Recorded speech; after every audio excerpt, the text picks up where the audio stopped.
आज हम बात करेंगे मल्टी लेयर फार्मिंग के बारे में। देखो यूपीएससी पीएससी में एग्रीकल्चर वाला भी जो टॉपिक होता है उसमें ये मल्टी लेयर फार्मिंग टॉपिक आपको पूछा जा सकता है। ठीक है, अभी ये न्यूज़ में है इसीलिए हम इसको डिटेल में डिस्कस करेंगे किस तरीके से मल्टी लेयर फार्मिंग से किसानों को फ़ायदा हो सकता है, लाखों रुपए कमा सकते हैं। हम इस बारे में भी डिस्कस करेंगे और किस तरीके से ये बहुत ही ज़्यादा अच्छा होता है। ठीक है, बहुत ज़्यादा प्रॉफिट देता है क्योंकि जगह छोटी होती है और काम ज़्यादा कर सकते हैं यहाँ पर। तो हम डिटेल में डिस्कस करते हैं कैसे करते हैं मल्टी लेयर फार्मिंग। तो चलिए स्टार्ट करते हैं।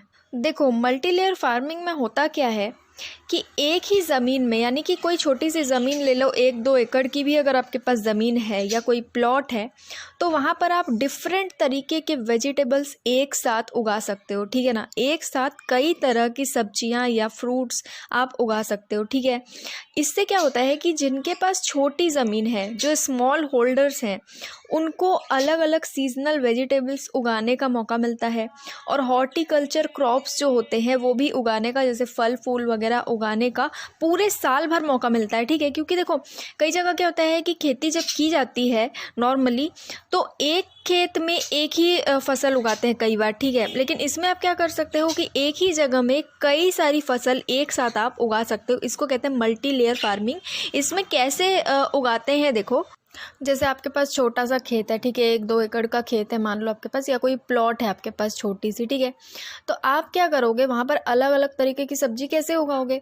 देखो ज़मीन के नीचे जो सब्जियाँ उगती है पहले उसको लगाओगे, जैसे कि अदरक हो गया, चुकंदर हो गया, गाजर, हल्दी, आलू, प्याज, मतलब जितनी भी सब्जियाँ ज़मीन के नीचे उगती हैं पहले आपने उनको लगा दिया। ठीक है, वो तो ज़मीन के नीचे ही उगेंगी, है ना। उसके बाद ऊपर आप क्या लगा सकते हो, पालक, मेथी, गोभी, जैसे फूल गोभी, पत्ता गोभी, जो ज़मीन के ऊपर उगती है उसके ऊपर सतह पर आपने वो लगा दी। ठीक है, इसके बाद तीसरा क्या कर सकते हो आप, जैसे जो बेल वाले सब्जियां रहती है ना, जो बेल पर उगती है, जैसे कौन सी हो जाती है, लौकी, गिलकी, सेमी, करेला, इनको सतह की ज़रूरत नहीं पड़ती है ना, ये तो बेल में उगती है, तो इसको आप किसी भी पेड़ में टांग के उगा सकते हो। ठीक है, तो बेल वाले आपने लगा दिए, या फिर तो बेल वाली सब्जियां इजीली उग जाएंगी। उसके बाद सबसे ऊपर जो पेड़ वाली जो सब्जियां होती है उनको आप लगा सकते हो, जैसे पपीता। ठीक है ना, तो पपीता का जो पेड़ आप लगाओगे, मान लो अगर पपीता का पेड़ बड़ा हो जाता है तो उसमें आप बेल वाली जो सब्जियां लगाए हो उसको आप सपोर्ट दे सकते हो।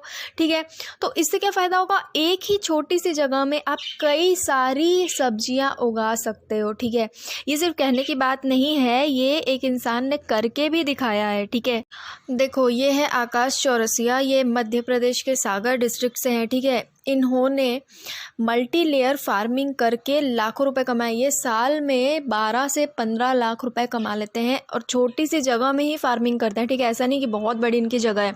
तो इनको ही देखकर हमारी जो आगे की जो पीढ़ी है वो सीख सकती है कि मल्टी लेयर फार्मिंग से किस तरीके से आप पैसे कमा सकते हो, उसके बाद अपना खर्चा और अच्छी तरीके से चला सकते हो। ठीक है, इन्होंने कई हज़ारों फार्मर्स को ट्रेनिंग भी दी है कि किस तरीके से हम खुद ही, छोटी सी ज़मीन भी अगर हमारे पास है तो हम मल्टी लेयर फार्मिंग कर सकते हैं। ठीक है, इनसे जब पूछा गया इंटरव्यू में तो इन्होंने खुद कहा कि मैं एक साथ एक ही ज़मीन में 4 से 5 फसल लेता हूँ। ठीक है, जिसमें जो लागत होती है ना, जो पैसा लगता है वो भी और टाइम भी दोनों ही कम लगता है। ठीक है, और इनको फ़ायदा भी बहुत ज़्यादा होता है, इन्होंने खुद बताया है, क्योंकि एक जो फसल है उससे दूसरे फसल को भी खाद मिलता रहता है। ठीक है, फसलों में खपतवार नहीं होता है, कीड़े भी नहीं लगते हैं, क्योंकि कई तरह अलग अलग तरीके के फसल एक ही जगह में होते हैं। ठीक है, अब मल्टी लेयर फार्मिंग करने के फ़ायदे क्या है, देखो इसमें ऐसा कहते हैं कि जो कल्टीवेशन का जो कॉस्ट होता है ना, जो पैसा लगता है,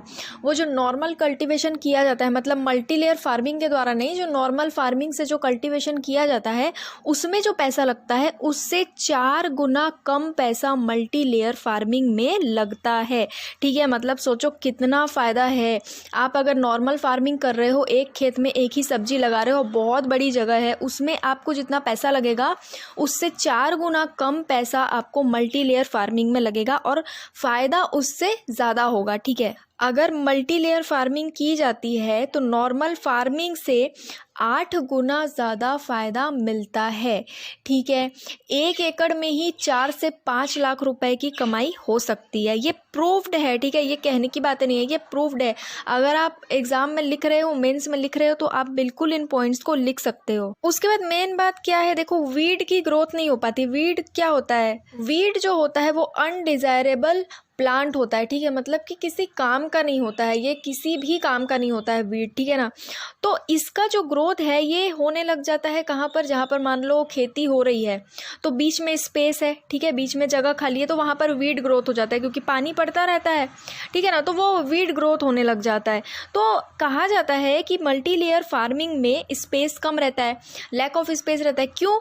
क्योंकि छोटी सी जगह में आप 4-5 तरीके की सब्जियां उगा रहे हो। मिट्टी के नीचे उगा रहे हो, मिट्टी के ऊपर उगा रहे हो, बिल्कुल ऊपर भी उगा रहे हो। ठीक है, पेड़ वेड़ भी लगा रहे हो, तो स्पेस कम रहता है और स्पेस कम रहने की वजह से वीड ग्रोथ के जो चांसेस होते हैं वो एकदम ही ज़ीरो हो जाता है। ठीक है, अब जगह ही नहीं है तो वीड का ग्रोथ होगा कैसे। ठीक है, तो इससे क्या होता है, बिना मतलब के वीड्स उगते नहीं हैं और फार्मर्स को परेशान भी नहीं करते हैं। ठीक है ना, उसके बाद क्या फ़ायदा होता है कि जो फर्टिलाइज़र यानी कि खाद का जो अमाउंट होता है वो दूसरी फार्मिंग सिस्टम्स में जितना ज़्यादा लगता है, मतलब एक ही फसल उगाने में इतना ज़्यादा खाद और पानी चला जाता है, लेकिन मल्टी लेयर फार्मिंग में क्या होता है कि टोटल फर्टिलाइज़र ही एक कल्टीवेटिंग क्रॉप के जितना लगता है। इसका मतलब क्या है कि अगर आप एक क्रॉप उगा रहे हो दूसरे कल्टीवेटिंग तरीके से, ठीक है, जो कल्टीवेटिंग तरीके नॉर्मली यूज़ किए जाते हैं उससे अगर आप एक क्रॉप उगा रहे हो, उसमें जितना खाद और पानी जा रहा है उतने खाद और पानी से आप मल्टी लेयर फार्मिंग का तरीका अपना के 4 तरह के